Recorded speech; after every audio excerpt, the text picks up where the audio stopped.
Imagine waking up on an ordinary morning, looking through your window, and seeing your street exactly the way you remember it. The same houses. The same cars. The same fence belonging to the neighbor next door. Then you notice something impossible. The road simply ends a few meters ahead. There are no more streets, no intersections, and no city beyond that point. Instead, everything has been replaced by a gigantic chasm, a strange prehistoric forest, and the distant calls of creatures that disappeared from Earth millions of years before humanity ever existed. That is the central idea behind the end of Oak Street, and honestly, that premise alone is enough to grab attention. A family already struggling, an unexplained cosmic event, dinosaurs suddenly appearing in the most familiar suburban environment imaginable, and a filmmaker known for making peaceful neighborhoods feel strangely unsettling all come together to create a project that immediately stands out. The movie opens in Brazilian theaters on August 13, 2026. And that brings up an important point right away. At this moment, the end of Oak Street cannot be discussed as though its complete story has already been confirmed. There are no final box office results, no collection of awards, no complete body of critical reactions, and certainly no reliable public breakdown of the ending. Anyone claiming to know exactly how the story concludes right now is either guessing, repeating an unverified leak, or simply inventing details. And the interesting thing is that the movie doesn't need exaggerated speculation to sound exciting. The official material has already revealed a concept that is enormous, strange, and considerably more dangerous than the premise of most conventional blockbusters. At the center of the story is the Platt family. The parents are Greg, Ewan McGregor, and Denise, and Hathaway. The main cast also includes Christian Convery as Brian and Maisie Stella as Audrey. But this isn't a family living in perfect harmony when the story begins.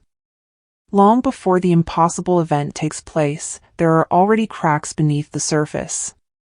Their daily routine carries the weight of problems that everyone feels but doesn't necessarily know how to resolve. The relationship between the parents is under pressure, while the children are reaching an age when the family home can feel far too small for everything happening inside their minds. Then, without warning, something mysterious and cosmic changes their reality completely. Oak Street is torn away from its original location, transported somewhere completely unfamiliar, and separated from the world its residents once knew. And this is where the scale of the premise becomes especially important. This isn't a spaceship traveling toward another planet. It isn't a group of scientists entering an experimental machine. It isn't a military unit deliberately investigating some secret alternate dimension. It's simply a street. An ordinary American neighborhood with houses, garages, gardens, driveways, and ordinary people has effectively been ripped out of reality as though someone took a pair of scissors and cut a piece of the world away. The visual contrast is what makes the concept so compelling.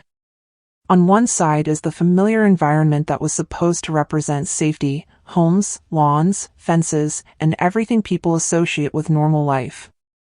On the other side is a gigantic prehistoric wilderness that is untamed, hostile, and completely indifferent to human survival. Even the Brazilian title, The End of the Street, seems deliberately literal.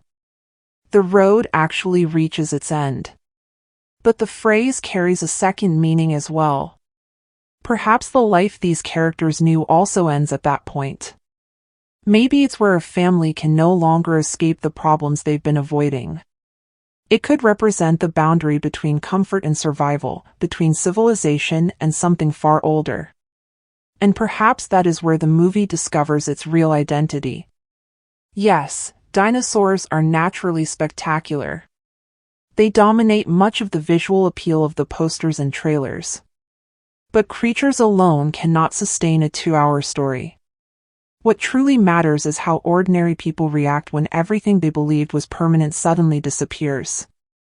And perhaps the most surprising part of all is that this isn't simply another chapter in an established franchise. The End of the Street presents itself as a completely original science fiction story at a time when major genre productions often arrive with sequels, shared universes, recognizable brands, and decades of established continuity. That changes the relationship between the audience and the mystery. When viewers enter the story, they aren't expected to know rules established by another movie. There isn't a previous chapter waiting to explain what is happening. This isn't a survival manual either. The Platt family and the audience have to discover the situation together. They must figure out what happened, where exactly they have been taken, what kind of world surrounds them, and whether any path back home even exists. That independence also creates a certain amount of risk. An original concept cannot depend on brand recognition to carry it forward. The premise, the characters, and the execution all have to convince viewers on their own. Putting a dinosaur on a poster can immediately attract attention. A trailer can promise destruction, chaos, and fear. But the question that ultimately determines whether the movie stays with people is much simpler. Why should we care about this particular family? David Robert Mitchell, the film's writer and director, appears to understand that distinction. In interviews, he has described the project as a combination of personal passion and large-scale spectacle, mixing drama, comedy, suspense, and horror. The intention isn't simply to create one dinosaur attack after another. Instead, the external danger is supposed to place pressure on problems that already exist inside the family. That approach makes the suburban setting more important than it might initially seem. The story's 1980s setting adds another layer to the tension. Without smartphones, digital maps, the internet, or instant communication, the characters have far fewer tools available to them. If an entire street suddenly appears somewhere impossible, there is no navigation app capable of finding its location. There is no social media feed documenting the event in real time. There is no quick online search that can tell someone how a strange prehistoric creature behaves. Their isolation is therefore both physical and informational. Every unfamiliar noise has to be interpreted. Every discovery could be misleading. Every decision has to be made with very little certainty. The characters aren't simply separated from civilization, they're separated from the information that modern people normally use to understand dangerous situations. But the 1980s setting seems to offer more than a technological limitation. It also carries a particular cinematic feeling. That decade produced stories capable of combining ordinary family humor with genuine danger. There were movies in which children encountered extraordinary threats, and family adventures that could be frightening without completely losing their sense of wonder. The End of the Street appears to draw from that tradition. Ewan McGregor and Hathaway have described the film as something that can be frightening while still offering reassurance. At first, those ideas may sound contradictory. But many classic adventures were built around precisely that balance. The danger could be enormous. The family could be vulnerable. Characters could genuinely be hurt. Yet there could still be room for discovery, wonder, affection, and even a little magic. And that balance becomes especially interesting when considering David Robert Mitchell's previous work. He isn't a filmmaker primarily known for simply recreating someone else's nostalgia. In It Follows, he transformed familiar residential streets, schools, and ordinary homes into spaces that constantly felt watched and unsafe. In Under the Silver Lake, he turned Los Angeles into a paranoid puzzle filled with hidden messages, clues, strange patterns, and frustrating dead ends. Across his films, the environment often behaves almost like an extension of the character's emotional state. So when Mitchell takes an ordinary street and places dinosaurs beside mailboxes, lawns, and suburban houses, it doesn't necessarily feel like a random combination designed only for spectacle. Instead, it can be viewed as another step in an idea that has appeared throughout his work. What happens when the most familiar place in the world suddenly stops obeying the rules that make it feel safe? That collapse of trust is exactly what the opening moments of the trailer begin to establish. First comes the house. Then the storm. Then the unsettling feeling that something isn't quite right. And then Denise realizes the problem is much bigger than the neighborhood. The entire street has moved. The neighborhood has moved. Even the house itself has been displaced. That single realization changes everything because it removes the character's most basic certainty, the knowledge of where they are. They aren't simply trapped inside an unfamiliar place. They have been physically uprooted.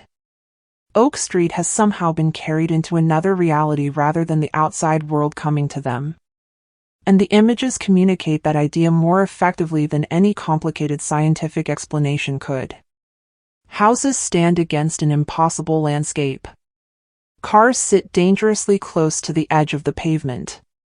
Ordinary life remains visible, but its connection to civilization has been severed. There can still be a refrigerator humming inside the kitchen. A telephone may remain attached to the wall. A child's toy could still be lying on the floor. Yet all of these familiar objects now exist inside a fragile little bubble surrounded by an environment that doesn't recognize human control. Then the dinosaurs arrive. They aren't distant animals glimpsed across a valley. They aren't skeletons reconstructed in a museum or creatures safely contained inside a theme park. They are right beside people's homes. They're moving around backyards, fences, streets, windows, and the families living there. That proximity changes the nature of the fear. Seeing an enormous prehistoric animal far away can be spectacular. Watching that same creature pass directly outside your living room window turns the architecture of the house itself into a question. Are these walls actually capable of protecting anyone? It would be almost impossible to discuss the end of the street without bringing up Jurassic Park. Mitchell has openly acknowledged the influence of Steven Spielberg's classic, and the comparison is naturally going to happen. But he has also mentioned other influences, including Signs, Poltergeist, The Valley of Gwangi, and The Twilight Zone. That collection of references gives us a better sense of what the movie may be trying to accomplish. The central fascination appears to be less about the scientific process of bringing dinosaurs back and more about placing something completely incomprehensible directly inside an ordinary human environment. This isn't a theme park created by people and then destroyed by their own experiment. It's a neighborhood that never volunteered to participate in anything. No one asked to be transported. No one agreed to become part of an experiment. Something simply happened to them. That makes the mystery nearly as important as the survival story. What caused the event? Did the street travel through time? Was it transported somewhere else in space? Did the family cross into another dimension? Are they actually standing on Earth millions of years in the past? Or is the world around them something entirely different? The trailers appear to raise these questions carefully without providing the answers. And that could become one of the movie's greatest strengths, provided the finished story knows how to reward the curiosity it creates. Because a good mystery isn't simply a collection of unanswered questions. Each revelation has to change the meaning of something the audience thought it already understood. For now, one thing seems clear: the family has to stay together. That idea, included in the official synopsis, could very well become the emotional heart of the entire movie. It doesn't mean everyone will suddenly agree with one another. In fact, survival stories become much more interesting when people are forced to cooperate while carrying resentment, fear, conflicting priorities, and completely different ideas about what should happen next. Denise may interpret the danger one way. Greg may react to it differently. Audrey and Brian shouldn't simply function as children waiting to be rescued. Their ages, personalities, fears, and decisions should influence the arguments, choices, and risks the family faces. That is ultimately the promise of the end of the street, and also its biggest challenge. On the surface, it's easy to describe. It's a suburban dinosaur movie. But underneath that spectacle is another story, a family that may have to lose almost everything familiar before discovering whether they can actually remain a family. The destroyed road, the endless prehistoric wilderness, and the ancient creatures are what appear on the outside. The real story may exist inside the house, in the kitchen, around the dinner table, along the hallways, during the quiet pauses, and in the conversations that happened before the sky suddenly changed. And because we still don't know exactly how the story ends, it's worth looking closely at how the project reached this point in the first place. It didn't begin with a studio meeting asking which existing franchise could be revived. It apparently started with a filmmaker walking through an ordinary neighborhood and having a strange thought. What if there were a dinosaur standing right there beside a garage, between a fence and a couple of trash cans? It sounds like a very small question. But sometimes the strangest movies begin with exactly that kind of thought. At first, the idea might sound almost too simple to matter. But when you look closer, that ordinary observation becomes the starting point for one of the strangest original concepts to emerge in the commercial film landscape of 2026. The movie wasn't born from franchise research, market trends, or the search for recognizable intellectual property. According to David Robert Mitchell, the idea came while he was walking through his neighborhood in Michigan. He noticed something completely ordinary, a garage, a wire fence, and a few garbage cans. Then he imagined a dinosaur standing there. Not on a remote island. Not inside a museum. Not in a laboratory.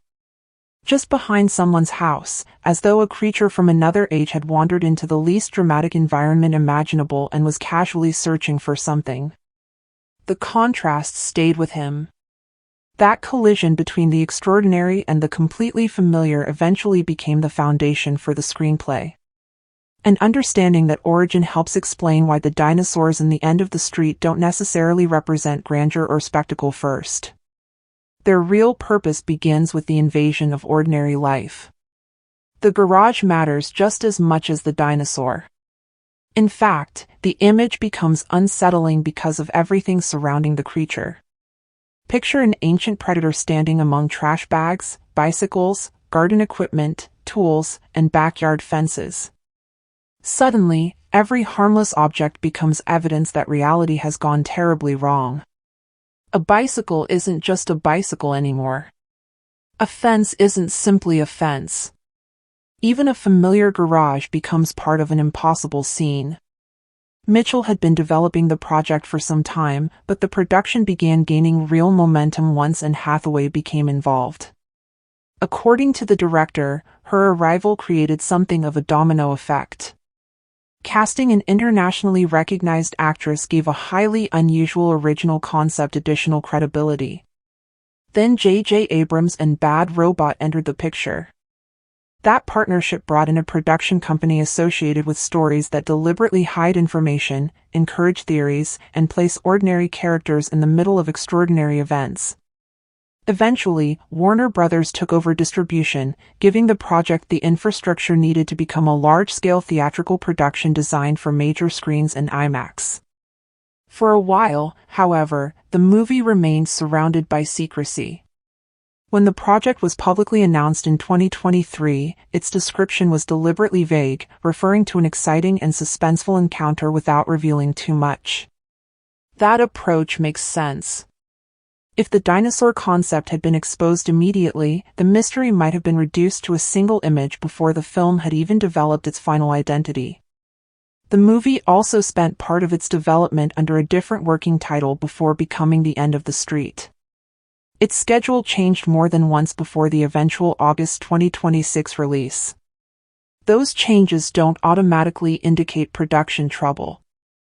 Large movies move dates for countless practical reasons, including studio planning, post-production, competition, and release strategy. What we can say is that the long road to release gave the project an unusual amount of time to remain mysterious. There was also movement in the casting process. Oscar Isaac was reportedly considered for the male lead before Ewan McGregor ultimately took the role of Greg. There's no need to turn that into a dramatic behind-the-scenes story without solid evidence. Casting changes happen for ordinary reasons: scheduling, negotiations, availability, and other practical considerations. Still, it's interesting to imagine what McGregor brings to the central relationship. He has a particular ability to appear vulnerable, exhausted, confused, and affectionate within the same performance. That combination could become especially useful when the character is forced to confront an impossible threat while simultaneously trying to keep his family together. But to understand why Mitchell may have been such a natural choice for this project, it's worth going back through his career. His first feature, The Myth of the American Sleepover, arrived in 2010.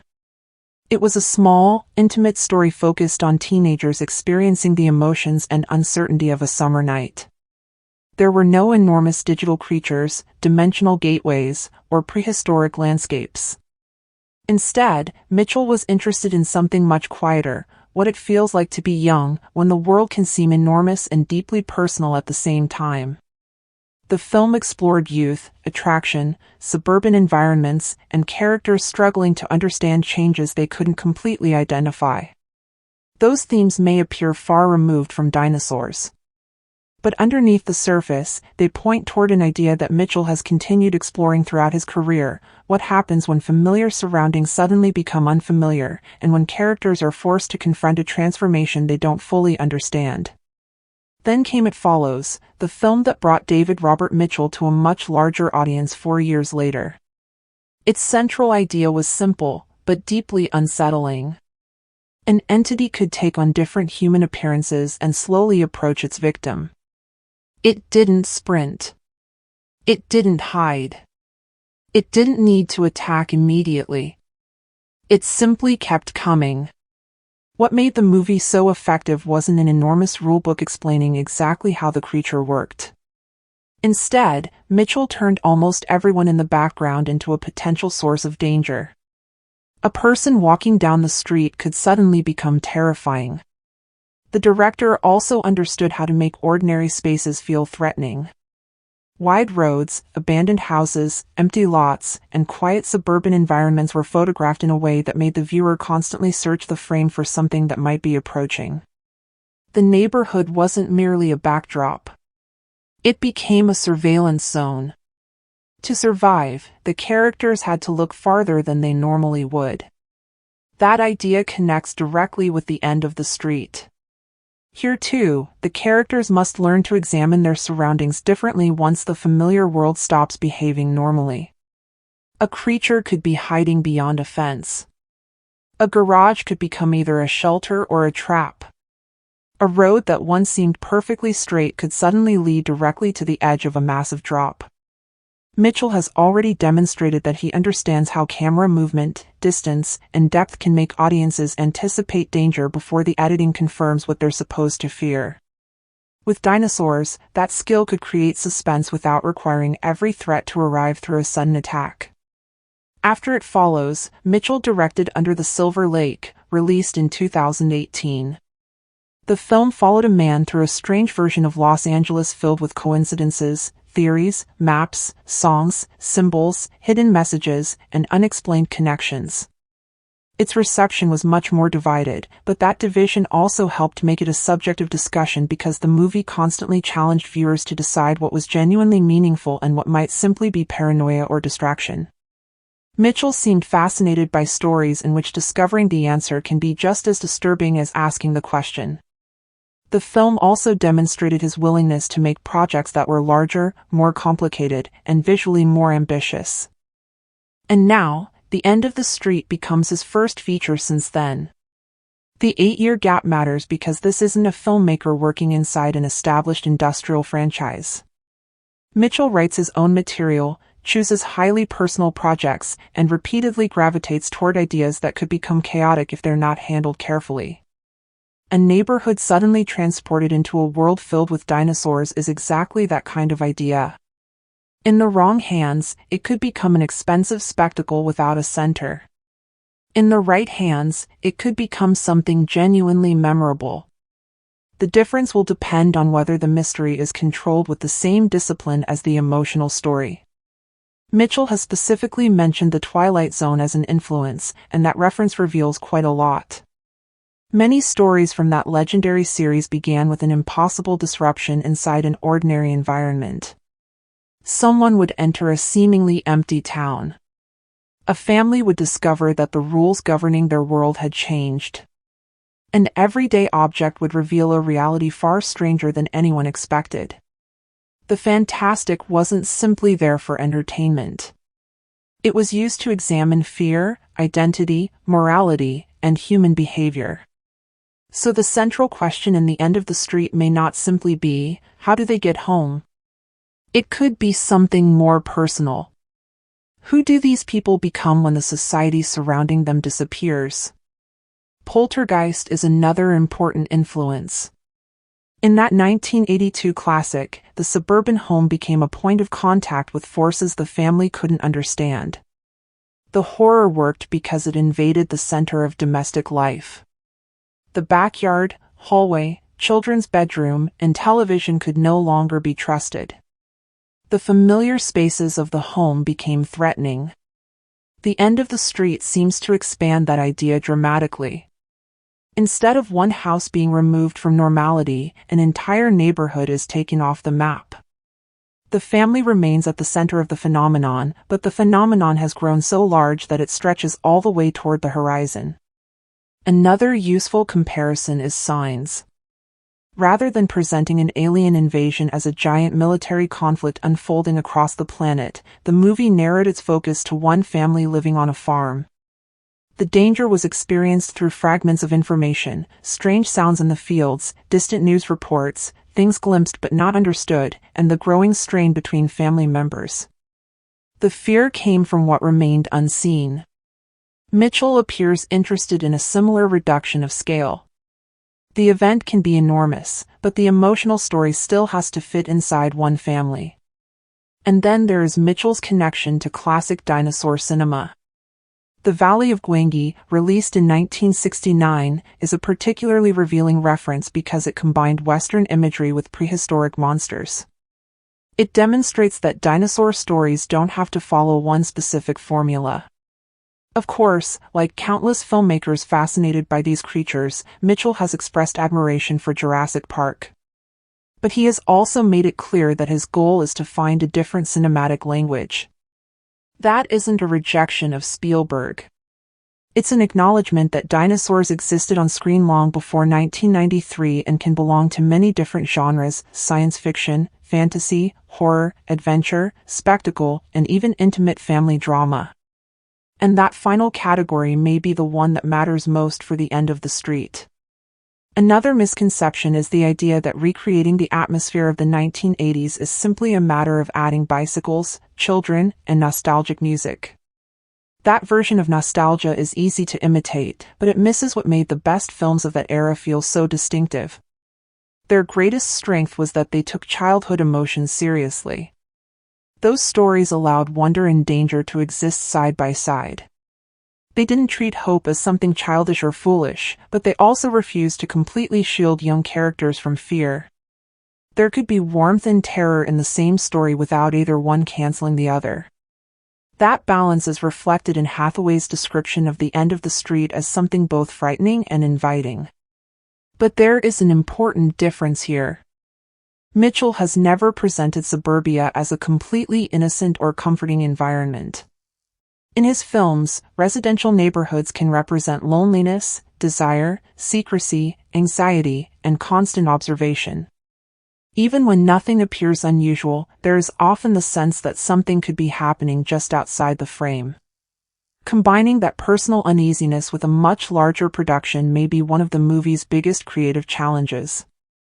Then there is J.J. Abrams as a producer, which naturally adds another layer of expectation. Abrams helped popularize the modern fascination with mystery-driven storytelling, secrecy, and what is often described as the mystery box. When that approach works, audiences become active participants. They search for connections, interpret clues, and imagine a larger world beyond what the story directly shows. The unanswered questions become part of the entertainment. But that approach also has a danger. If the mystery becomes more interesting than its eventual explanation, the entire structure can collapse. The end of the street therefore has to avoid becoming a story where the only reward is learning where the road came from or why dinosaurs are there. The explanation has to matter to Denise, Greg, Audrey, and Brian. Whatever happened to Oak Street needs to affect these people emotionally, not simply provide an answer to the science fiction puzzle. That may help explain why Mitchell places so much emphasis on the family. He isn't presenting the movie only as a mystery about space, time, and reality. He's also interested in the tensions that already existed before the event and in the ways danger changes the relationships between the four family members. And that distinction is important because disaster doesn't automatically make everyone united. Fear can produce impulsive decisions. It can create arguments, accusations, mistakes, and selfish behavior. People may understand that staying together is their best chance of survival while still finding it incredibly difficult to cooperate. That conflict can make the family feel more believable than simply having everyone suddenly become perfectly synchronized once the dinosaurs appear. The visual construction of the movie also seems to have been carefully considered from the beginning. Mitchell has spoken about spending significant time with storyboard artists, planning sequences, and searching for precise ways to build suspense before cameras were even rolling. He has also expressed admiration for cinematographer Brian De Palma's use of visual techniques that allow objects and characters at different distances to remain important within the same image. That approach could be extremely useful here. Instead of constantly cutting away to reveal a monster, the movie can place the character and the danger inside the same frame and force the audience to divide its attention. Where is the creature? Where is the person? How much space separates them? Is there a door nearby? Can they reach the house? The tension can come from understanding the geography of the scene rather than simply waiting for the next jump scare. That level of visual planning also demonstrates how far the project has grown beyond the simplicity of its original idea, even though the final production budget has not been publicly established. Large-scale creature filmmaking isn't just about creating an impressive digital animal. For a monster to remain frightening, it has to exist convincingly within physical space. The audience needs to understand where the window is, where the door is, how far the character is from safety, where the creature is standing, and what obstacles exist between them. Once those relationships are clear, even a slow movement can become threatening. That connection between character, environment, and danger is one of the things Mitchell has repeatedly explored throughout his career. And that's why there is a reason to pay attention to the end of the street even before anyone knows exactly how the story will conclude. This isn't simply a collection of recognizable names assembled around the latest trend. The original concept appears to have grown from the director's long-standing fascination with familiar spaces, visual tension, hidden threats, and the unsettling possibility that an ordinary place might suddenly stop making sense. Mitchell's earlier films were already filled with many of the ingredients that define this project: suburbia, adolescence, paranoia, unanswered questions, dangers hiding somewhere inside the frame, and the unsettling feeling of being trapped in a place where the familiar rules no longer apply. Now those ideas are being expanded dramatically. Instead of a quiet residential street, there is a prehistoric forest. Instead of one threatening presence, there are enormous animals capable of turning the most ordinary neighborhood into completely unexplored territory. Houses have been torn away from the world they once belonged to, and familiar streets have become the boundary of something ancient and unknown. But a powerful concept can still disappear the moment the characters start talking. That is why the casting may be just as important as the visual effects. Before asking audiences to accept the idea of an entire street being removed from reality, the movie has to convince us that the family living there actually matters. If Denise, Greg, Audrey, and Brian feel like nothing more than devices used to move the plot forward, then the dinosaurs will eventually become little more than decoration. But if these people feel real, if they carry affection, irritation, memories, disagreements, and years of shared history, then every chase and every dangerous decision becomes much more meaningful. Denise, played by Anne Hathaway, appears to be the character who recognizes the scale of the situation earlier than the others. The material released so far suggests that she begins connecting the clues surrounding the house, neighborhood, and street while other people are still trying to convince themselves that what they're seeing cannot possibly be real. That immediately establishes her as someone observant enough to recognize patterns and intelligent enough to connect seemingly unrelated details. We don't know where Denise's complete character journey will take her, so predicting her ultimate fate or the ending would be irresponsible. But the promotional material clearly places Hathaway near the emotional and physical center of the chaos. Her versatility makes that particularly interesting. She can operate inside a huge effects-driven production while still making a quiet family scene believable. She can handle humor, fear, dramatic intensity, and subtle emotional reactions without allowing the spectacle to overwhelm the character. And that appears to be exactly what the role demands. Denise can't react to a dinosaur as though she's watching an attraction at a theme park. But she also can't spend 2 hours frozen in terror. She has to be a wife, a mother, a frightened human being, and, eventually, a survivor. Mitchell has suggested that Hathaway's performance takes Denise into emotional territory that could surprise audiences. Like much of the film's promotional language, that statement remains deliberately vague, but it suggests that Denise's journey involves far more than simply running from one dangerous situation to another. The right actor can make even the most absurd circumstances feel emotionally credible.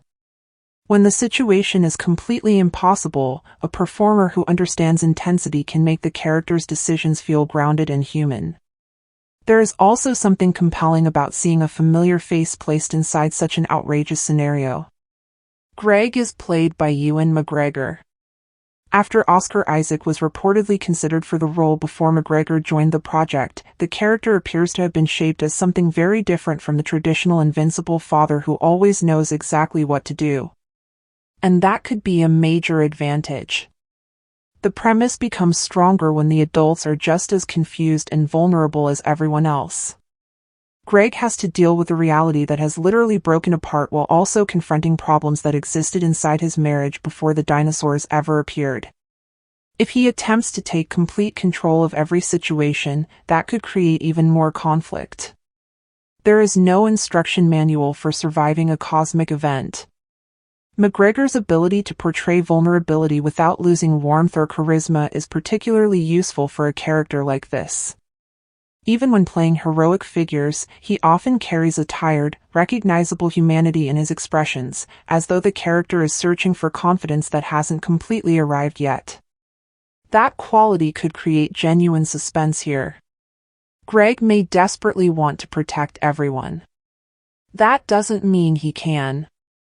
He may have to listen instead of command. He may have to step aside. He may have to admit that he's afraid. Most importantly, he may have to accept that the family hierarchy that existed before the event may no longer work. And that makes the chemistry between Hathaway and McGregor extremely important. The troubled marriage established at the beginning cannot simply become irrelevant after the first dinosaur attack. Children notice far more than adults sometimes realize. They recognize routines, arguments, silences, shortcuts, wounds, and the particular ways their parents communicate after years of living together. When danger arrives, those patterns don't disappear. They become more visible. The couple may have only seconds to decide who takes charge, who disagrees, who takes the greater risk, and who stays behind. An external threat can bring two people closer. But it can also expose everything they had previously managed to keep hidden. Stories like this sometimes make the mistake of treating catastrophe as instant relationship therapy. The monster appears, everyone embraces, old problems disappear, and suddenly the family is perfectly united. Mitchell's suggestion that these relationships can change for either the better or the worse points towards something more complicated. And that complexity could be one of the most important things separating the end of the street from a simple dinosaur adventure. Maybe the crisis will reveal selfishness in people who always believed they were responsible. Maybe someone who seemed distant or careless will unexpectedly become courageous. The children could begin seeing their parents differently. And perhaps the family won't achieve emotional reconciliation immediately at all. They may first have to form a practical alliance simply because staying together is the only way to survive. Audrey is played by Maisie Stella, whose television work and role in My Old Ass helped establish her as a young performer capable of balancing humor, uncertainty, and emotional maturity. The combination of adolescence, the 1980s setting, and an already complicated family situation puts Audrey in an especially interesting position. She wants independence.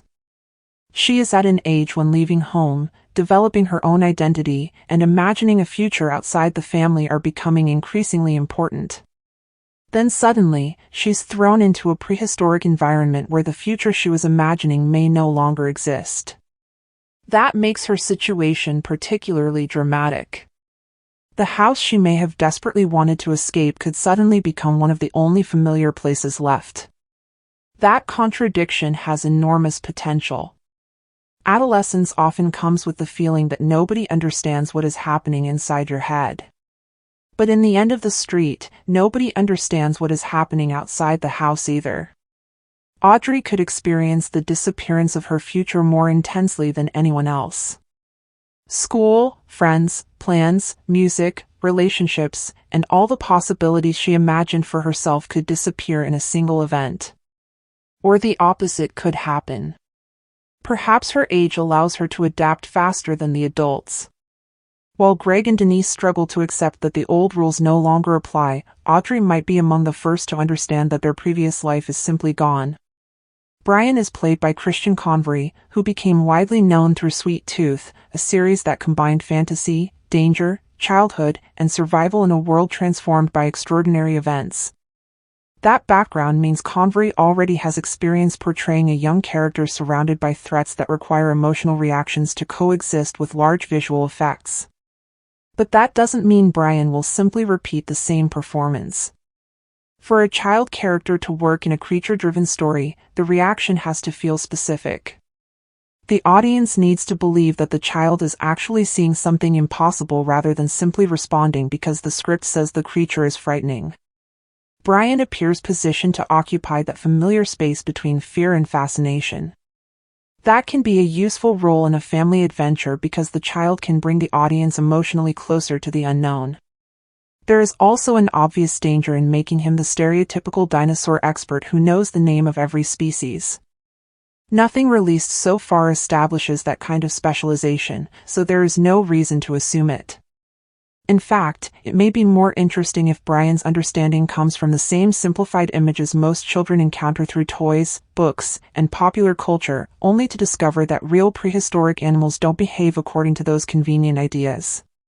What we do know is that Brian belongs to the central group that has to remain together.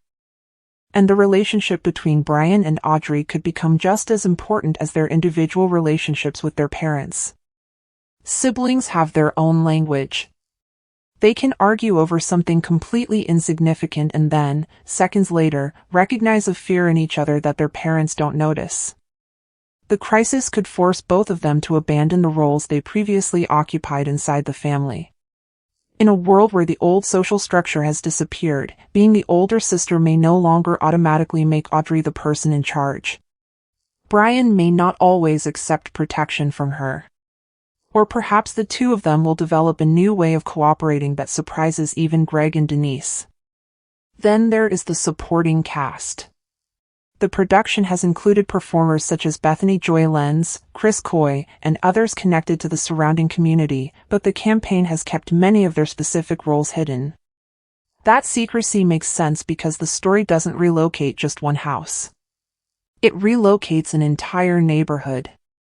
Every resident brings different skills, fears, resources, disagreements, and ideas about what should happen next. And when disaster strikes, a community rarely responds as one unified organism.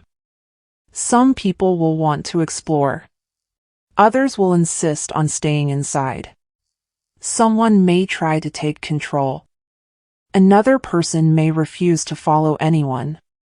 Someone else might act alone, hide information, or make a decision that affects everyone without asking permission. At that point, Oak Street becomes something like a social laboratory. Before the event, these neighbors may have known each other only casually. They exchanged greetings while walking past each other. They complained about noise. They attended occasional parties. They borrowed small things. They remembered old disagreements. Then the street is suddenly cut off from the rest of the world. And every ordinary relationship acquires a new value. Who knows how to repair something? Who has food stored away? Who owns useful tools? Who has a working vehicle? Who has a radio? Who has medicine? Who knows basic first aid? And perhaps the most important question of all, who is actually willing to share? The screenplay has an opportunity to transform everyday objects into survival resources and casual neighborhood relationships into essential partnerships. A tool that was previously forgotten in someone's garage could suddenly become critical. A person nobody paid much attention to could possess exactly the skill everyone needs. A long-standing disagreement could become a serious obstacle when cooperation is essential. The presence of multiple houses also changes the nature of the horror. The family isn't trapped in a single building. They are surrounded by dozens of homes, each potentially containing another story, another resource, another danger, or another person whose decisions could change everything. In a story set inside an isolated cabin, the characters generally know who else is in the building. But on an entire street, every door can hide something different. A creature. An argument. An injured neighbor. A discovery. Someone you thought you knew. And because the neighborhood has a history, the audience reacts differently to seeing it damaged. A random house being destroyed is one thing. Watching the house of a person you've already seen interact with the family being invaded carries an entirely different emotional weight. The spectacle becomes personal. The challenge for the movie will be deciding how much attention to give the wider community without allowing the larger cast to overwhelm the central story of the Platt family. A production this large could easily introduce dozens of residents simply to increase the number of people available to be endangered. That possibility becomes especially relevant given the film's severe content rating and references to violence and bloody imagery. But if those characters exist only as anonymous victims placed in the path of dinosaurs, their deaths won't necessarily have much impact. The violence needs consequences. And Mitchell generally seems more interested in changing how audiences perceive a familiar environment than in creating shock for its own sake. Then comes the problem of tone. Hathaway's description of the film as both frightening and inviting suggests that the actors will have to move between fear, humor, warmth, and compassion without making the movie feel like several unrelated stories stitched together. A joke immediately after a tense scene can release pressure. But it can also make the previous danger feel meaningless. A tender family moment can be genuinely moving. Or, if handled badly, it can feel artificially inserted to manipulate the audience. The dialogue and performances therefore need enough restraint to allow pauses, silence, and reactions to carry some of the emotional weight. Fortunately, the central cast has the experience necessary to navigate that balance. The choice of music in the main trailer offers another clue. Doy Joel's My Life plays over images of a family watching its ordinary existence completely fall apart. Yet the song itself has energy, attitude, and a memorable chorus. That contrast creates both irony and humor. The characters may have believed that their lives belonged to them. They had plans, routines, responsibilities, and personal ambitions. Then something cosmic happens and suddenly none of them gets to decide what comes next. The life that once felt like my life becomes something that can only be managed collectively. For the 4 members of the Platt family, that idea of lost independence can take different forms. Denise and Greg may feel restricted by the demands of marriage and parenthood. Audrey is trying to establish an identity beyond her family. Brian may want to be taken seriously while still depending on the adults around him. The event removes all of their individual escape routes. The road literally ends. Nobody can simply get into a car, drive away, go to work, visit someone else, or take a break from the situation. Staying together therefore becomes a geographical necessity before it becomes an emotional choice. That may also explain why the title carries more meaning than the physical image of a road disappearing. At the end of the street, the ability to postpone problems disappears too. Before the event, an argument could be escaped by leaving the house. Someone could drive somewhere, go to work, visit a friend, or simply find another distraction. Afterward, there is no conventional somewhere else. The characters have to confront the dinosaurs and each other because both are occupying the same small piece of reality. In that sense, the family isn't merely surrounded by prehistoric animals. It's surrounded by its own history. Every room contains memories. Every piece of furniture belongs to the life they used to understand. Every ordinary household object becomes evidence of the world that existed before everything changed. If the story uses that idea effectively, the house can become an emotional time capsule transported into an impossible landscape. The characters move through familiar rooms while becoming completely different versions of themselves. Who will make the wrong decision? Who will survive? Who will discover what happened? And most importantly, how could they ever return? Those questions remain unanswered. There's an especially interesting irony in the fact that the house itself has apparently traveled with the family. The physical definition of home has survived, while the world that gave the word home its meaning has disappeared. So perhaps getting back isn't really the ultimate objective. Maybe the deeper question is what home means after the neighborhood, the street, and even the surrounding era have been ripped away.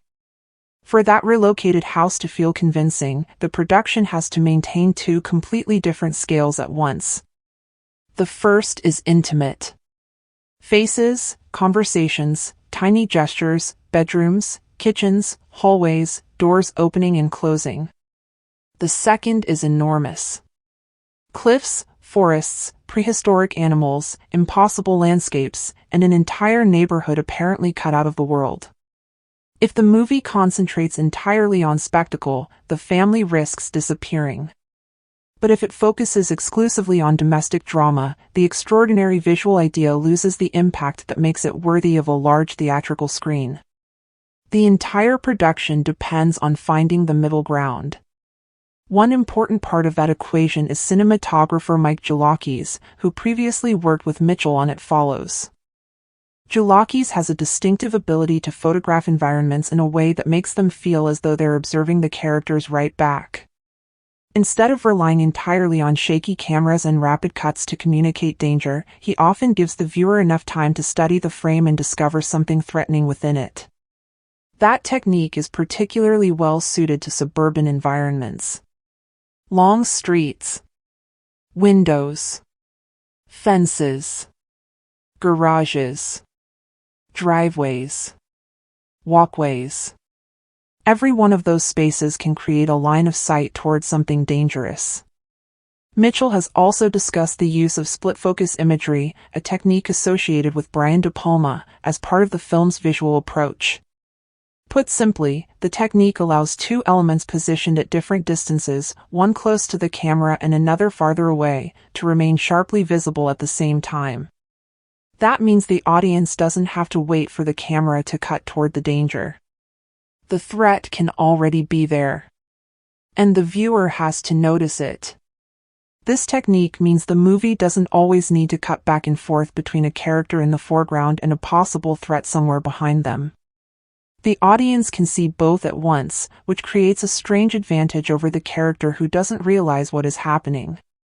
And that is where the suspense comes from. Imagine Denise standing inside the house, focused on something completely ordinary, while a shape slowly moves across the garden outside her window. If the camera allows us to see both spaces simultaneously, the tension begins before Denise ever notices anything. No musical cue has to announce that danger is approaching. The composition itself tells us. That seems to be one reason Mitchell has spoken about spending extensive time with storyboard artists, carefully planning sequences and searching for specific visual solutions before filming. The implication is that the dinosaur encounters weren't simply generic effects sequences inserted into the movie afterward. They were designed around physical geography. Where is the house? Where is the creature? Where can the character run? What blocks the path? How much distance separates safety from danger? Those questions matter. DOA Shimaguchi's production design has to solve another unusual problem. The movie needs to construct a 1980s suburban neighborhood that feels genuinely lived in while also preparing that same environment to be destroyed, isolated, and invaded. Simply putting a few recognizable objects in front of the camera isn't enough. The decade has to exist in the architecture, cars, colors, materials, appliances, toys, furniture, and overall design of the houses without turning every frame into a museum exhibit dedicated to nostalgia. The same challenge applies to Aaron Bannock's costume design. When period clothing looks too much like a costume, the audience immediately becomes aware that they're watching actors dressed for another era. The better approach is for viewers to recognize the 1980s almost subconsciously. And then the clothes have to evolve with the survival story. They get dirty. They become wet. They can tear. They restrict movement. Something that made perfect sense for an ordinary morning in suburbia may become completely impractical once the street ends at the edge of a prehistoric wilderness. The production used Atlanta, Georgia, as one of its major filming locations, taking advantage of the region's studio infrastructure, experienced crews, suburban environments, and production facilities. The movie was also filmed under a temporary working title, which is a common practice on large productions, particularly when filmmakers want to limit public attention while coordinating complicated visual effects work. But finding a collection of attractive houses isn't enough to turn a neighborhood into a believable character. Continuity becomes critical. Cars have to remain in the correct positions. Damage has to progress consistently. Lighting needs to match. The production must know exactly which parts of each environment were filmed physically and which will eventually be replaced or extended digitally. And because the movie is designed for IMAX, those decisions become even more important. A large format can make a landscape feel enormous. It can make a dinosaur feel physically present. It can make the depth between a house, a cliff, and a distant forest much more convincing. But the same scale also exposes mistakes. When an entire street appears to be hanging above a prehistoric landscape, the audience needs to feel its weight and physical distance. Cars and houses cannot look like miniature versions of themselves sitting inside a visual effects shot. The edge of the neighborhood needs to feel as though an actual piece of a city has been torn away and placed somewhere it should never have existed. That sudden emptiness beyond the pavement should destroy any remaining sense of security. But IMAX isn't only useful for enormous creatures and giant landscapes. It can also make a frightened face feel enormous. A close-up can reveal breathing, hesitation, confusion, and shock with an intensity that a distant shot can't provide. The challenge is making sure the family doesn't simply become something the movie returns to between action sequences. When the camera moves close, the audience should be able to feel the uncertainty. Then, when it pulls away, the external environment can overwhelm the characters again. If the transitions between those scales are handled correctly, the landscape can reinforce the family's emotional state. Editing becomes equally important. John Axel previously collaborated with Mitchell, and his role here is particularly significant because a mystery depends on carefully controlling information. Show a dinosaur too early and some of the tension disappears. Hide everything for too long and the audience may become frustrated. Cut too quickly during an action sequence and viewers can lose track of where everyone is. Hold a shot for too long and the technique itself can become noticeable. The editor also has to maintain the distinction between suspense and action. Suspense comes from waiting for something to happen. Action begins once something has happened and the characters are forced to respond. The End of the Street promises both. And then there is the score by Michael Giacchino. His history with large-scale adventures and stories that combine spectacle with emotional family themes makes his involvement particularly interesting. For a movie like this, the music can't simply tell the audience when to be afraid. It also has to make the impossible feel wondrous, the family feel human, and the prehistoric world feel as though it belongs to a much larger reality. The best version of this film will need all of those elements working together. A film like this can easily fall into the trap of using music as a constant emotional instruction manual, telling viewers exactly when they should feel frightened, hopeful, or sad. Giacchino is generally more effective when his themes are allowed to change meaning as the story develops. A melody associated with the family could begin as something warm and reassuring, become fractured during the disaster, and later return with an entirely different emotional meaning. The use of My Life by Doy Joel in the main trailer provides another perspective. Its upbeat energy plays over images of panic, survival, chaos, and lost independence, creating an intentionally ironic contrast. The song also communicates the movie's period without needing to announce the decade through dialogue or captions. Recognizable music can instantly create familiarity, but the original score still needs to establish an identity that doesn't depend on songs the audience already knows. Then there is the unavoidable question of visual effects. The premise requires actors to interact with houses, vehicles, landscapes, and enormous creatures that may not physically exist on the set. The trailers clearly show dinosaurs integrated into the suburban environment. Still, it would be premature to claim that particular scenes were entirely practical or entirely computer-generated. There has not been a complete official breakdown explaining exactly how much digital and practical work was used in every sequence. What can be judged is the filmmaker's apparent effort to make the animals feel physically present. Weight doesn't come from skin texture alone. It comes from the way everything around the creature responds. The ground should react. The sound should carry force. Shadows need to behave correctly. Movement has to match the animal's size. A fence may bend. A vehicle should suddenly look tiny. A window might tremble. The camera itself has to communicate the scale of what is standing in front of it. When all those elements work together, the creature doesn't simply look like a beautiful image placed over another image. It feels like something occupying the same physical world. And when the visual elements aren't enough, sound becomes even more important. The movie can make the house respond before the audience ever sees a dinosaur. Heavy footsteps somewhere in the distance. Metal shaking. Glass vibrating. Dogs reacting. Alarms suddenly activating. Or, perhaps most effectively, complete silence. A suburban neighborhood already has its own familiar soundscape. Engines, lawnmowers, televisions, telephones, conversations, birds, and distant traffic create an audio map that people barely notice because it feels normal. After the cosmic event, that map changes. Some familiar sounds may disappear. Others might return in unfamiliar ways. And the audience could hear that the characters are somewhere else before the camera actually shows them the new environment. The displacement might begin through the ears. Even the house itself can become an instrument. The family knows what the pipes normally sound like. They know the creaking of the wooden floors, the basement, the attic, and the walls. But when something enormous moves outside, every part of that structure can react.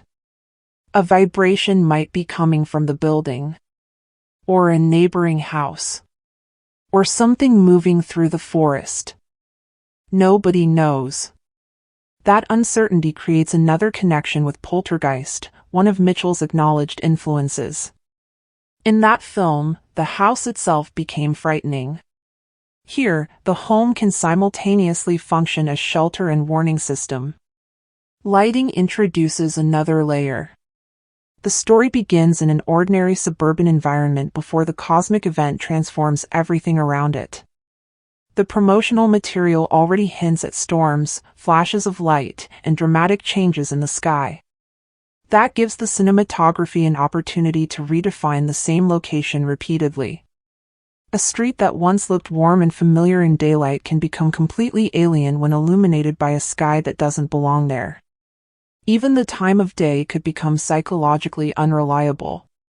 If the characters aren't sure where they are, the environment should stop giving them the visual signals they once depended on. The production also includes a substantial group of producers, among them J.J. Abrams, Tommy Harper, Hannah Minghella, John Cohen, Mitchell, Matt Jackson, and others. That list demonstrates the logistical scale of the project, but it is important not to confuse producing with personally controlling every creative decision. Mitchell remains the writer and director, and his creative identity is still at the center of the movie. Abrams, meanwhile, contributes to the production framework and helps make an ambitious project of this size possible without directing it himself. That distinction matters because major studio marketing naturally tends to highlight the most recognizable name. As a result, audiences may enter expecting a familiar Abrams-style mystery filled with elaborate revelations, secrets, and carefully protected information. But the pacing, visual language, suburban uneasiness, and fascination with ordinary environments are much more closely connected to Mitchell's filmmaking identity. The ideal outcome would be a production where Bad Robot's resources allow Mitchell to expand his obsessions rather than smooth them away. There is also the question of money. No reliable official production budget figure has been established publicly, so any specific number currently presented as confirmed should be treated cautiously. The cast, visual effects, large environments, and theatrical ambitions certainly make the movie look expensive. But looking expensive isn't the same thing as knowing the budget.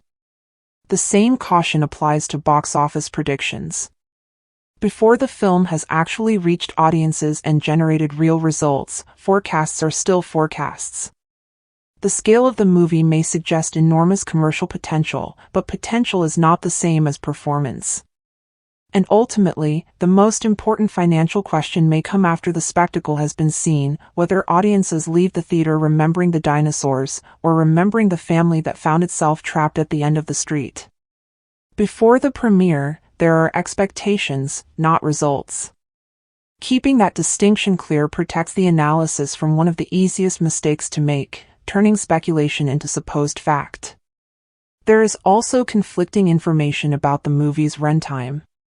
Several pages currently list different durations, while official sources have not clearly established one universally confirmed figure. The safest approach is therefore to avoid presenting an exact runtime until the distributor confirms it for the relevant market. That may sound like an insignificant detail, but it is precisely the kind of distinction that separates genuine research from automatic information filling. The age classifications are clearer. In Brazil, the movie carries a 14 rating, while in the United States it has been classified PG-13, with warnings involving intense violence, bloody imagery, language, and suggestive material. That immediately rules out the idea of a completely harmless children's adventure. The film may contain humor, warmth, and family relationships, but the danger appears to be treated seriously. The trailers suggest violence, destruction, frightening encounters, and situations in which even the safety of the home becomes uncertain. That is worth remembering when comparing the movie with adventure films from the 1980s. Many of those stories were willing to let younger characters experience genuine anxiety, danger, destruction, and terrifying pursuits without treating them as incapable of handling those emotions. But perhaps the most interesting technical challenge will be suspense. A quiet street. Something moving in the distance. A door that should have been closed. A car parked just a little too close to the edge. A place where a city should be, now replaced by an enormous forest. These are the moments when the concept stops being a poster and starts becoming a movie. If the filmmakers successfully teach the audience the geography of the neighborhood, every movement can carry tension. We need to understand where the houses are, which sections of the road remain, where the cliff begins, how far the characters are from shelter, how much distance separates one home from another. Once the audience has that mental map, even walking next door can become an adventure. Without it, action sequences can become visually confusing because viewers no longer understand where danger is coming from or what the characters are trying to reach. And that could be one of the end of the street's most effective visual ideas, transforming a distance that would normally take someone a few seconds to cross into hostile territory. The filmmakers don't need to invent an entire planet for every sequence. They can simply redefine a garage, a backyard, a driveway, a sidewalk. When ordinary spaces become dangerous, the movie can achieve a huge sense of scale without losing its intimate human focus. This is where cinematography, production design, editing, music, sound, and visual effects all have to operate as parts of the same storytelling system. The material released so far allows us to understand the beginning of the premise, but it doesn't justify pretending that the entire film is already known. The most useful approach is to separate what the campaign has actually shown from what remains unanswered. At the beginning, the family appears to be living an ordinary suburban life in the 1980s. But establishing the period alone isn't enough. The movie needs to establish what normal life felt like before everything changed, because the emotional power of the premise depends on the contrast between before and after. We need to understand the house when it was still safe. We need to see the family functioning within its normal routine. Then something begins to feel wrong. There is a storm. There is an unsettling change in the environment. There is the growing sensation that the family has somehow been displaced. The tension doesn't begin with a dinosaur charging toward the house. It begins as a mystery inside the home. The characters don't yet possess the language necessary to explain what is happening outside. That is a simple but effective storytelling strategy. Change small details before revealing the enormous scale of the problem. If the movie immediately cut from normal suburbia to a giant prehistoric forest, the shock would be obvious. Instead, uncertainty creates the anxiety. Something isn't right. But nobody knows exactly what. Eventually, Denise attempts to put the impossible into words. The street has moved. The neighborhood has moved. The house itself has moved. The statement works because she is trying to impose logic on something that makes no logical sense. She isn't announcing the end of the world. She's identifying the immediate problem: their location has changed.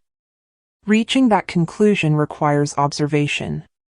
Something in the sky, the landscape, or the boundaries of the neighborhood tells her that they are no longer where they should be. Greg, meanwhile, reacts with disbelief. And that means the conflict begins before the first dinosaur attack. One character has accepted that the rules have changed. Another still needs evidence before accepting the same reality. Then comes the image that may define the entire movie. The road simply stops. Cars and sections of pavement sit dangerously close to a gigantic drop, with an immense prehistoric forest stretching beyond the edge. The neighborhood suddenly resembles an island of civilization that has been physically torn from the world and deposited somewhere impossible. That single image immediately raises practical questions. How many houses were transported? Is the ground stable? Is there enough drinking water? Does the electricity still work? How much food is available? What happens when the fuel runs out? How long can the existing supplies last? A survival story doesn't necessarily need to answer every one of these questions immediately, but acknowledging the basic realities can make the situation feel tangible. There is also a deeper psychological effect. Everything still looks familiar. The residents can walk into their kitchens, bedrooms, garages, and living rooms and see the same objects they saw yesterday. That familiarity creates a dangerous illusion of safety. But the infrastructure supporting that life has disappeared. The homes remain. The world around them does not. The tap may still work for a while. The lights may continue glowing until the power finally disappears. A telephone could sit on the wall with no dial tone. Food in the refrigerator will only remain useful for so long. The neighborhood slowly becomes a kind of shipwreck on solid ground, carrying the leftovers of a civilization that can no longer replenish itself. Then the dinosaurs arrive, and the priorities change completely. Before the creatures appear, the street is primarily a logistical mystery. Afterward, it becomes a hunting ground. The trailers show the family running, neighbors reacting to the chaos, and prehistoric animals entering spaces that were designed for humans. The danger is no longer somewhere beyond the horizon. It is crossing lawns, moving between houses, approaching windows, getting dangerously close to the places people once considered safe. That forces everyone to rethink how each part of the neighborhood can be used. A garage might provide temporary shelter, but it can also become a trap. A car could offer a way out while there is still a usable road and enough fuel, but its usefulness disappears quickly if the route is blocked. A fence may mean almost nothing to a gigantic animal, while potentially slowing down something smaller. A basement offers protection from certain threats but limits visibility and escape options. A roof provides a better view of the surrounding landscape, yet standing above everything also makes a person more exposed. The intelligence of the action sequences will depend heavily on how creatively the filmmakers transform these ordinary resources. The trailers also suggest that the family isn't dealing with a single type of prehistoric creature. That makes the survival problem more complicated because danger can come from different directions. If there were only one enormous animal, hiding might eventually be enough. But a smaller creature could enter spaces where the larger one couldn't. An elevated position might feel safe until something capable of flying appears. Open ground can become dangerous from above. A narrow interior can become dangerous from the ground. The variety increases suspense, but there is a potential problem the movie will need to avoid. The dinosaurs cannot feel like individual levels in a video game, with one creature appearing after another simply because the story needs a new boss fight. They should feel like inhabitants of the environment. The prehistoric world needs to seem like an ecosystem rather than a collection of monsters waiting for their scheduled appearance.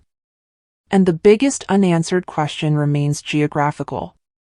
Despite the ancient imagery shown in the marketing, the official premise does not definitively establish that Oak Street has traveled backward through time. It has been displaced to an unknown location. That distinction is important. Perhaps the dinosaurs really are evidence that the neighborhood has arrived in Earth's distant past. Perhaps the street has moved through space instead. Maybe the characters have entered another dimension, another planet, or an entirely artificial environment created by whatever cosmic force caused the event. Each possibility creates a different kind of story. If this is time travel, the movie has to establish how an entire neighborhood could cross between eras. If it is spatial displacement, the existence of prehistoric creatures requires another explanation. And if it is a parallel reality, the filmmakers can establish different rules, but those rules still need limits. Mystery doesn't mean anything can happen whenever the plot needs it. In fact, the less familiar the situation becomes, the more closely audiences search for patterns. The characters therefore have two jobs. They have to survive. And they have to investigate. That combination is difficult because survival itself consumes time, energy, and resources. Someone gets injured during an attack. That person needs treatment. Supplies have to be redistributed. Food needs to be counted. Shelter has to be reconsidered. A damaged vehicle cannot simply disappear from the story. Every consequence has to carry forward. The strongest survival narratives understand that discoveries should emerge naturally from necessity rather than appearing as convenient information drops. A family searching another house might discover food. Someone attempting to repair a radio might accidentally receive a signal. An exploration mission could reveal the physical boundary of the displaced neighborhood.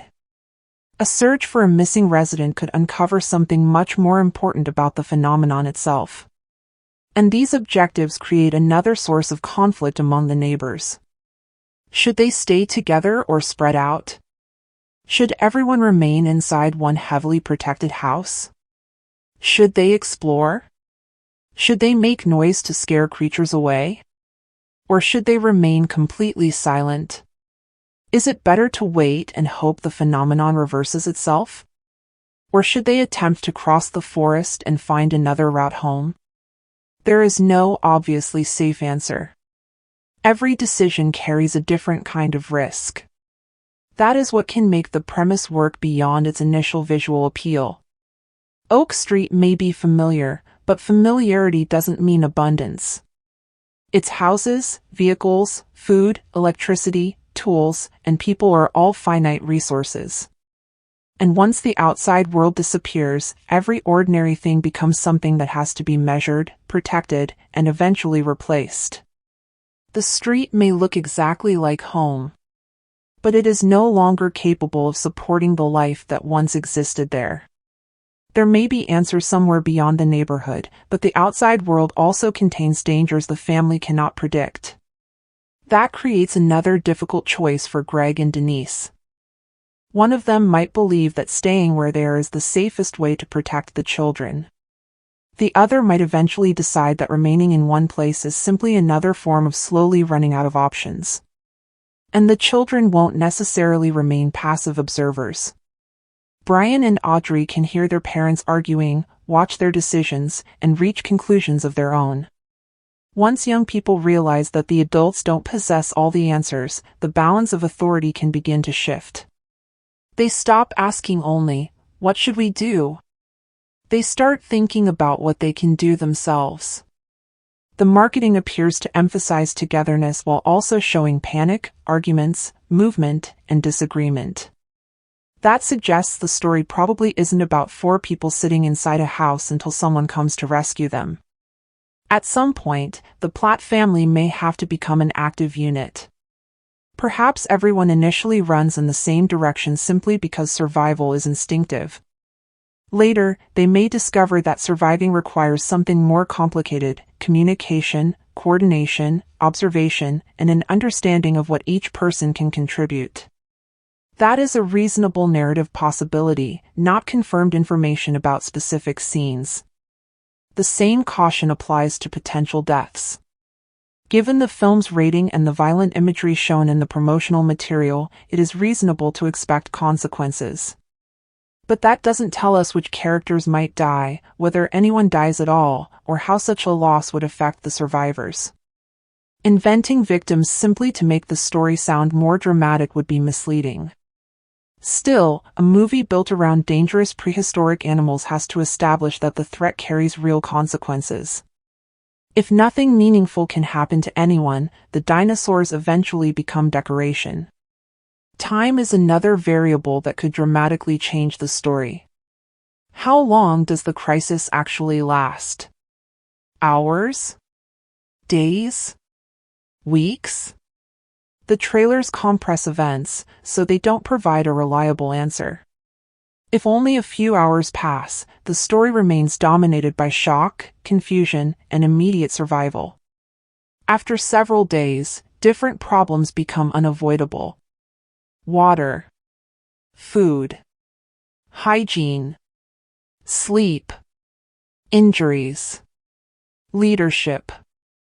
Eventually, the question stops being how to survive the next attack and becomes how to maintain an entire community without the systems that previously supported it. The film could follow either a concentrated burst of survival or a longer deterioration of ordinary life. The upbeat music used in the marketing shouldn't be taken as evidence that the entire movie maintains that same mood. Trailers are designed to create energy and variety. Mitchell has nevertheless described the project as a combination of humor, suspense, horror, and drama, and the most convincing comedy may come naturally from the characters' attempts to behave normally inside an impossible situation. Someone might still worry about their property even after the concept of property has become almost meaningless.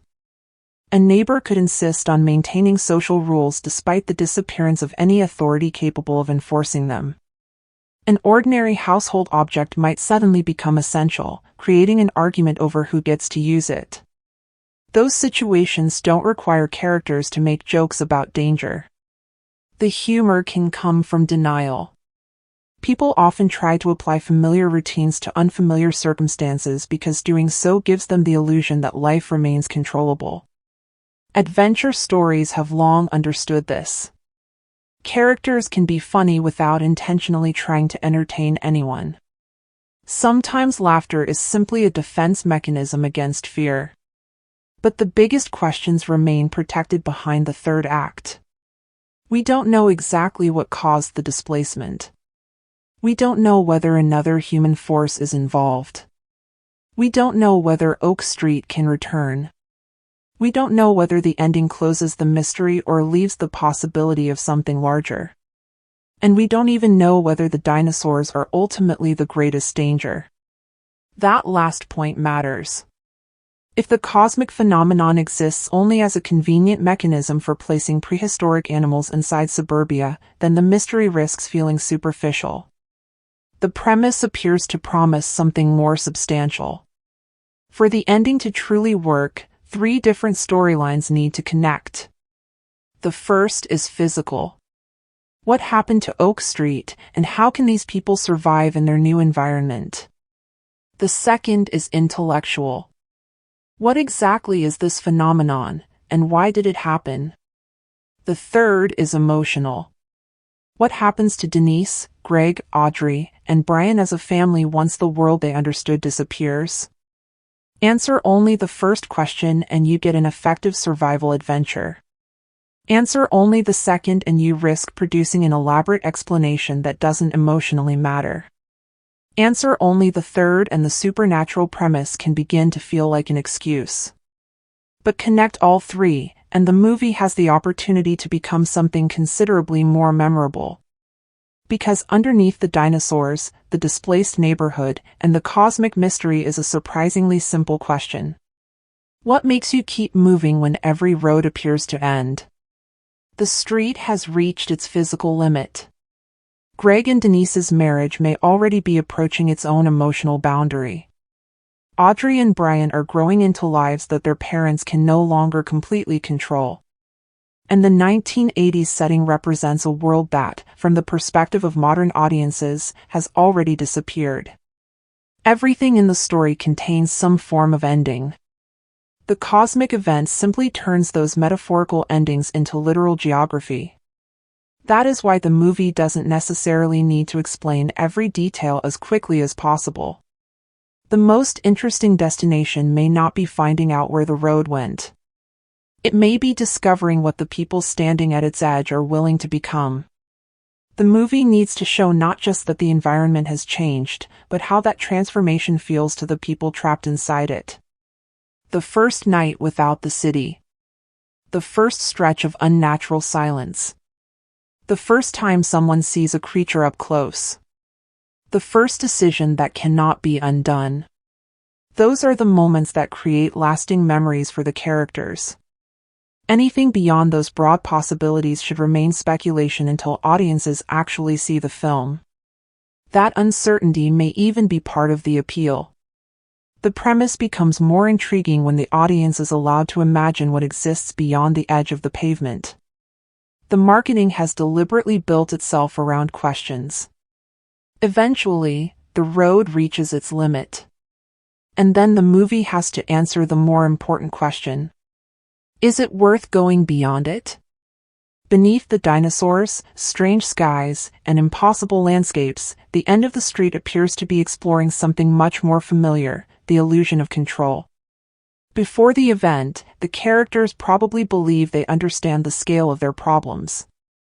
A difficult marriage can be complicated. A teenager can feel trapped. A child can be difficult. A family can drift apart. But all of those problems still seem manageable because they exist inside a recognizable system. Then the universe violates that system. The street moves without permission. And suddenly everyone discovers that the stability they depended on was never as permanent as they imagined. The suburban setting reinforces that idea perfectly. Planned neighborhoods are built around order. Sidewalks connect homes. Driveways define entrances. Fences establish property lines. Garages create private spaces. Street signs identify locations. Every house occupies a particular lot, and every resident understands where their property ends and someone else's begins. The cosmic event destroys the largest boundary of all. The neighborhood no longer belongs on the map. Yet the individual property lines remain. The houses are still separated into lots, even though the surrounding wilderness has no understanding of those divisions. Human organization survives as a shell. The dinosaurs become the clearest expression of that indifference. They aren't evil. They don't understand ownership. They don't care about marriage. They don't recognize social expectations. They simply behave according to their nature. And that can be more frightening than facing a conventional villain with a plan. A human antagonist can potentially be persuaded, threatened, manipulated, or understood. A predator doesn't need a motive that makes sense to us. The family has to learn its behavior. They need to understand distance, timing, patterns, risk, and escape. The prehistoric setting also places humanity in an uncomfortable position within the timeline of nature. Against millions of years of evolutionary history, the 1980s suddenly seem ancient. And from the perspective of 2026, the 1980s already carry a sense of distance. The cars, clothes, appliances, technology, and cultural habits that once represented modern life lose their authority when surrounded by creatures from a world unimaginably older. The neighborhood arrives carrying the confidence of civilization, only to discover that civilization's tools don't guarantee control. That idea can extend directly into the family. Greg and Denise are already dealing with problems they haven't completely resolved. Brian and Audrey are entering different stages of growing up. Each member of the family also carries an older version of everyone else in their mind. Children can continue seeing their parents as permanent figures. Parents can struggle to stop seeing their children as little kids. Partners can remember who they were when they first met, even after years of change.